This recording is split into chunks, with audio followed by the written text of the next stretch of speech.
This is a small review of a very small but very functional printer, the Anet A9. I have been using for a while now. The pluses are really its small size, and the minus is also the really small size. That means for the size for transportation and using, it's nice and small, but it only has a very tiny building surface, so of course the print cannot be very big. I'm using them now for a while. I got a couple of them. These are very nice and small to just use, and also very stable after you get them working, which was a problem at first because it had a bad main board and also had some problems with the cooling, and I made some changes on this printer as well for both the cooling and both for the workings. As you see, I didn't print out the handle that comes on the SD card or can be downloaded for it, because I think it's still too big. It was like this high, and then of course it takes more place in the cupboards where I have to put it in, so now it just fits and I can still use it as a handle. This part of the rod is still part of the 3D holder spool. It comes with it, and I don't need that one. I really like the tension system. It is quite easy on this printer. It just works, and it works fine and can be tensioned. I needed to tension it once now. Here also I put a sock here on the hot end to be able to print PCD better. Here I got a little change in the X switch position, which I made. Normally it's over here, and I made it over here so I have a better control on the printer and use more of the print bed. Also I use at the start position, I take just about here, so that it can be able to drain all the filament out of the printer head without getting it onto the bed. It worked for me very well. Here also you see the switch is too bad it's not movable, but it's just enough also with a glass bed or without a glass bed. I did not use the glass bed very often on this printer, but it's possible of course to use it.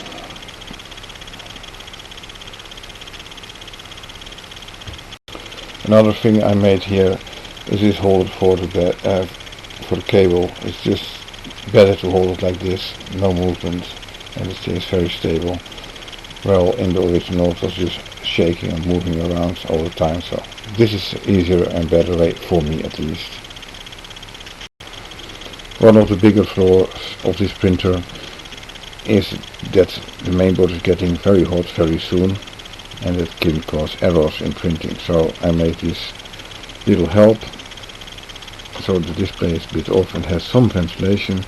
Here on the bottom I made holes below the printer as well, so that the motor and the ventilation is doing anything more than just sucking a little bit of air out. Now it's flowing over the mainboard, which helps a lot to keep it cool. As you can see, these holes are just a couple of minutes work with the drill and just drilled out, and so there's a lot of flow around the mainboard now instead of nothing. Here you also see a very easy fix for the cable support, so it's now just fixed and very strong. This printer has a very good and strong system to put it on the bed. It's just very stable for the size. Oh yes, now you see the whole printer moving instead of just the gantry.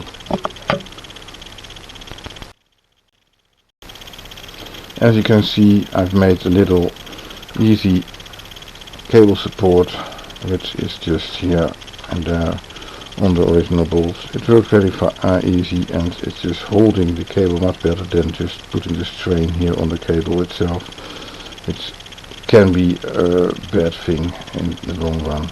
I also just use a very short part or the PHV tube. It's just long enough, like it should be, and not over length, because of why it was too long, I don't know. But you can have two of them now, so I have a spare one made of one. Just clip it very carefully. I think it's very well made, especially for the price I got it at. It's less than €100, and although it's a very tiny printer to use, it's very capable of doing what it should be doing. I use it all the time with Octoprint, or at least with the Pi. So I got a little. Normally I use Orange Pi in this printer, but can also use this Raspberry Pi. I just keep a little holder on it, so that is staying cool. I printed this also, I designed it myself. Net free cooling normally, but also got a fan if needed. It's easier to control with that than with the display, because the menu on the printer is very limited.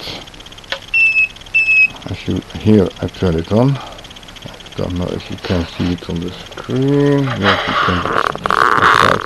It says a very limited possibility in the menu. I show you around very shortly. It has a reset button here.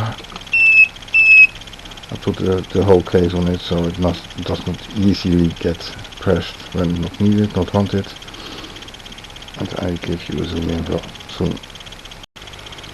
When you want to control the printer just from the menu, it's very limited in function.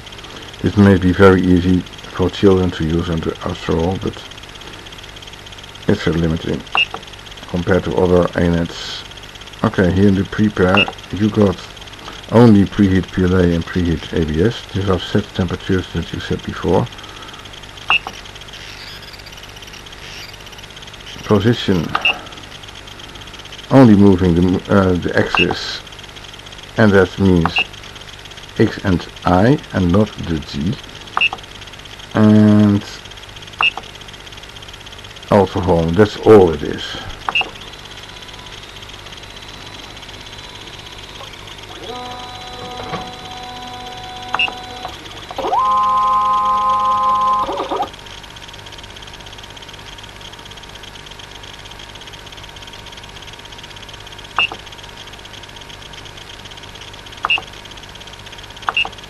And even now there is no real possibility. Always.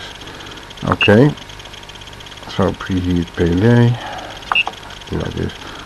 So no choice for just one of the two heaters.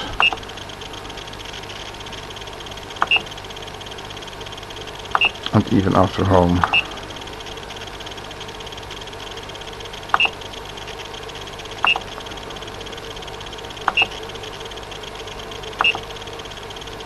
not that.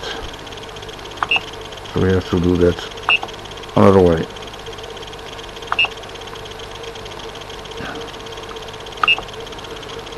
You can disable the tappers, of course, cool down, set the nozzle temperature and the bed temperature separately, but it's not in one of the preheat functions. Set the fan speed.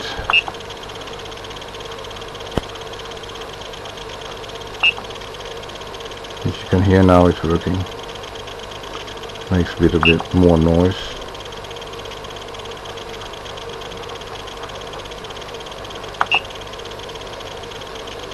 Which may be one of the worst things of this printer as well, because it's making a lot of noise when it's working. The fans especially. Flow, and of course then you can do a cool down.